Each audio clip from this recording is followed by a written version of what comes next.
Midsummer Night's Dream is a play I know very, very well. Honestly, I had been in a production at Cornerstone that Bill Rausch had directed and played Lysander.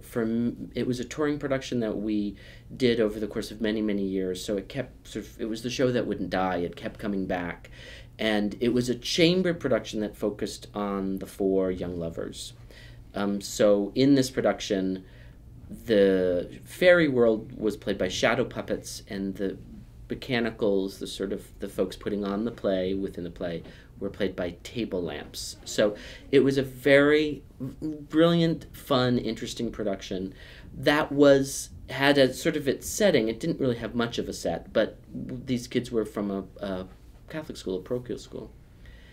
And honestly, I've seen the play so many times, and I loved the play and had been in it so many times and felt like I knew it so well that I thought, God, I just don't know what I would bring to it. I don't know what new I would have to say. And the more I thought about it, the more I thought about this previous production I had been in and thought, that's a world I'm really interested in revisiting and exploring and diving deeper into.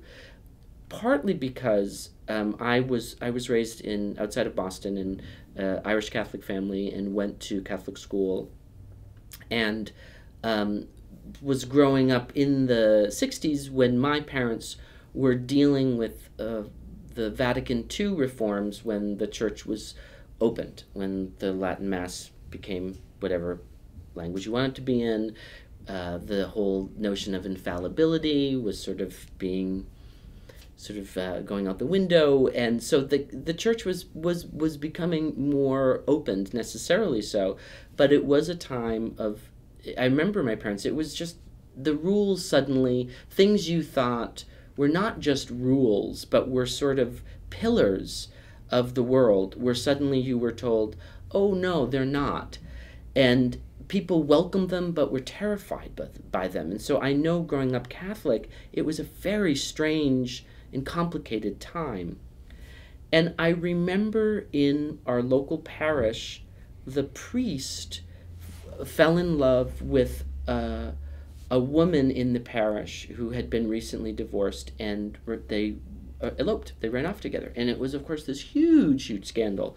And so when I started thinking about Midsummer and possibly, what if we put it in a Catholic school, and what if we put it in sometime in the early mid-60s, so that we're dealing with the aftermath of Vatican II, and what if in this world Shakespeare has created this Duke of Athens, Theseus, an invented world, right? There was no kingdom of Athens to have a duke in Shakespeare's time. He was making stuff up. And I thought, okay, well, what if the duke, in the play, Theseus sort of vanquishes the Amazons and claims as his bride-to-be Hippolyta, the queen of the Amazons, and sort of pulls her out of her society of all women into marriage with him. And I thought, okay, well, what if she was a nun, and he is pulling her out of that society of women to marry him?